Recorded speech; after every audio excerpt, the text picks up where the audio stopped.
The price of ADA is absolutely pumping at the moment. We've seen massive gains in the last week and people are scratching their heads, asking why. What on earth is going on in the Cardano ecosystem to justify this massive jump in the price of ADA?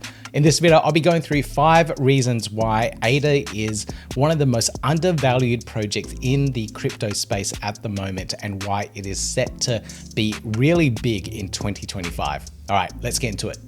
Hey everyone, I'm Peter Buey and I cover everything in the Cardano ecosystem. So if you like that kind of stuff, hit that thumbs up, like, subscribe, notification bell on your way in. But let's get into what's going on right here. Now, the first thing, number one, there are rumors and speculations that Charles could very well be working closely with the brand new Trump administration in 2025 to deliver crypto policy, either as a direct crypto policy advisor or more likely from what we can see now with Charles' announcements around the place, he'll be lobbying and writing and helping with those crypto policies from the office of IOHK, the company that he runs. This is a clip of him announcing it on a recent AMA. Let me play this clip for you guys. Second, a large part of my time in 2025 will also be devoted to the political process. I'm going to be spending quite a bit of time working with lawmakers in Washington, D.C., and quite a bit of time working with members of the administration to help foster and facilitate with other key leaders in industry the crypto policy.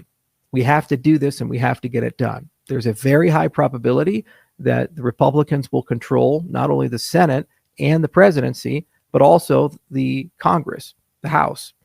And in the process of doing so, this is the best opportunity we have ever had in the history of the industry to get clarity for our industry and remove the sort of Damocles that the SEC has reigned over the Cardano ecosystem, Ripple ecosystem, the Ethereum ecosystem, reigned over Solana, reigned over all the major ecosystems. And that alone is a big move for not just Cardano, but all of crypto. We've had so much pressure from the SEC against all the various chains in the crypto space, looking at if they're a security or not, whether they're a commodity, whatever it might be. Having some clarity around that regulation is really important. And this is a prime opportunity to get that clarity in place. Let me continue playing this clip. And actually including Bitcoin in many respects, despite the ETF approvals.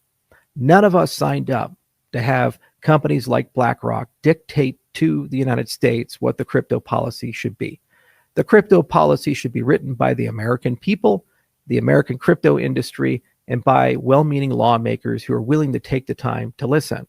So we will establish at Input Output a policy office, and we're going to begin staffing that office, moving some personnel around, and hopefully by January, we can begin to participate in that process and work with certain key leaders in certain key positions and get to a point where we can hybridize many of the proposals, including FIT 21, including the Lummis bill, the FIA, and other such things, so that we can get a bipartisan bill passed that will give us absolute clarity of when things are securities and commodities, help us navigate the often tumultuous and chaotic waters of DeFi, and get us to a point where we can get back to business. Whether you like Charles or not, I think he is the perfect person for this.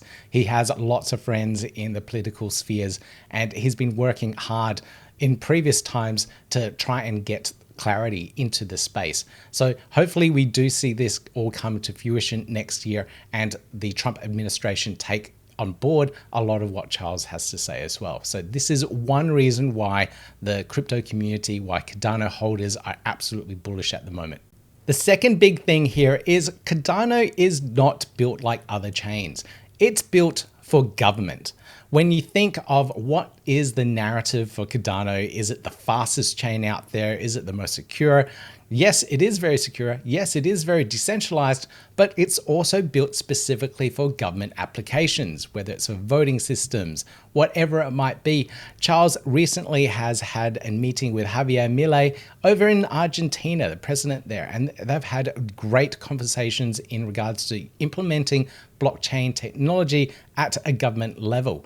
Furthermore, the Cardano Foundation has signed partnerships for trials of digital identity solutions in the province there in Argentina, in Entre Rios. And this is going to have a huge impact for the Cardano ecosystem, in that so many more people are going to be onboarded as a part of this initial trial. If you want to learn more about that, I did do a video about this one, Cardano's bold move in Argentina. Check out the links down below so you can find out more. The third rumor here is that Charles is going to be on the Joe Rogan podcast. You may not know about it, but it is seriously the biggest podcast in the world, with a massive amount of followers listening all around the place. Now, this is very significant in that Charles having conversation with Joe Rogan will help explain Cardano's concepts to a massive wide audience that would have not known about Cardano and cryptocurrencies and blockchain technology in general. I'm assuming that Joe's understanding of blockchain tech isn't very technical, so Charles would have to explain in a way that the masses would understand. And this is absolutely brilliant for Cardano's exposure. Having this type of reach, this type of conversation between the founder of Cardano and a communicator with the masses is absolutely key. And I am super excited about this one. We've heard rumors about this for a long time. And Charles said he would hold out until Cardano is in a particular position with developments within the Voltaire era. This is the self-governance of the Cardano ecosystem. And we're there at the moment. So this conversation could be happening right now or very, very soon. And this is another reason why the Cardano community and a lot of people in general are bullish about Cardano. Now, the fourth reason here, I kind of alluded to it before, but Cardano is moving to its final stage of full decentralization and full self-governance. This is a huge milestone, not just for Cardano, but for the whole cryptocurrency industry. Never before have we seen a cryptocurrency, a blockchain, go to full decentralization and putting it in the hands of its holders, putting it in the hands of the communities, in the hands of the builders, the people that have been working on the blockchain for the last 7 years. So this is a massive step for the Cardano ecosystem in general, and we will see the final chain hard fork sometime in December, where it will enable Cardano treasury withdrawals. People such as yourself watching the video right now can put in a proposal to request treasury funds and use it to build projects within the Cardano ecosystem. This is a massive opportunity for people building on Cardano. There's over 1.7 billion ADA in the Cardano treasury at the moment, and people will be submitting proposals very soon to withdraw funds from that to be able to build and scale the Cardano ecosystem even further. So if you have a really good idea that you think could take Cardano to the next level, this is the time to start thinking about it. The treasury will be opening up very soon. Now, this is just a reminder for anyone in the Cardano ecosystem or thinking about joining the Cardano ecosystem. If you're staking your ADA, you won't be able to withdraw your ADA rewards unless you're delegated to a DRep or a delegate representative. These are the people within the ecosystem that will help voting within the governance era. So if there's proposals out there that need voting on, these people can vote on your behalf. You can also become a DRep yourself and vote within the ecosystem there. And I have instructions and tutorials on how to do all this on my website, learncardano.io.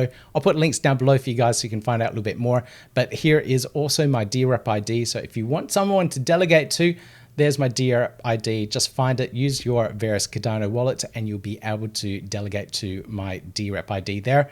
And I'll help you guys vote in this particular era of governance. The fifth big thing within the Cardano ecosystem, which everyone is so excited about, is Bitcoin OS and the ability for it to turn Cardano into an L2, a layer 2 solution for the Bitcoin network. So this allows Bitcoin users to interact with Cardano dApps directly from their Bitcoin wallet. This is massive. Bitcoin users don't have a way to play around with DeFi broadly across the different ecosystems without continuously bridging their assets, wrapping their assets, and moving off chain. And this is a highly decentralized and trustless way of doing it with Bitcoin OS using zero knowledge proofs. There's a lot of tech here, but have a listen to this conversation here between Marvin and Eden about complementary work between Bitcoin and Cardano. Cardano is complementary. It has things that can really augment and extend Bitcoin in significant ways and really leverages technology to give it the secure smart contract primitive. But trying to fight Bitcoin and trying to replicate what Bitcoin does on your own, to me right now is no longer feasible. And as you see, bigger and bigger institutions, asset managers, and even nation states seeing Bitcoin as the main store of value, really think of it as like, how can I orbit the Bitcoin ecosystem as closely as possible so that I can benefit from it. And we will see more and more blockchains develop and build L2s. If you have a look at the Ethereum space, Uniswap, Polymarkets, and even now ENS are building their own L2 solutions to be able to scale their products, to be able to have cheaper transactions and have an own controlled way of interacting with the main chain. So L2 solutions are key, and Bitcoin OS are building an L2 solution to link directly to Bitcoin. And Cardano is the first chain that is going to be interacting with that kind of level of interoperability. This is massive, and I absolutely love this one here. I think this is what most and all of crypto at the moment should be really bullish about. Now, if you want to learn more about Bitcoin OS and how Cardano and Bitcoin are working together, check out this video here. It's linked down below, and you can learn a little bit more about what's going on in this space. Now, if you're all excited now and you want to start building in the Cardano ecosystem and taking advantage of these opportunities, developers are in high demand at the moment, and it's actually gotten so much easier now to build and develop on Cardano thanks to DSL languages such as Aiken. And this brand new course that has been brought out by the Cardano Foundation, written by Reese from Stoic Pool and published on Work Courses, allows you to step through how to actually write smart contracts and deploy them on chain and write dApps for the Cardano ecosystem. This is really good stuff here. Highly encourage you guys to check it out. This Cardano ecosystem is blossoming, it's blooming, it's absolutely exploding at the moment, and there's a lot of opportunities here. Links down below to this Work Courses course on writing smart contracts with Aiken. They're my top 5 reasons why Cardano is going to explode in 2025. We're just at the point where everything seems to be falling into place. Leave a comment down below. Let me know what you guys think. Is there something else that I'm missing, or is there something that you don't agree with here? Let me know down below, and I'll update you guys in a future video. But on your way out, don't forget to hit that thumbs up, like, subscribe, notification bell. I'll see you guys in the next video.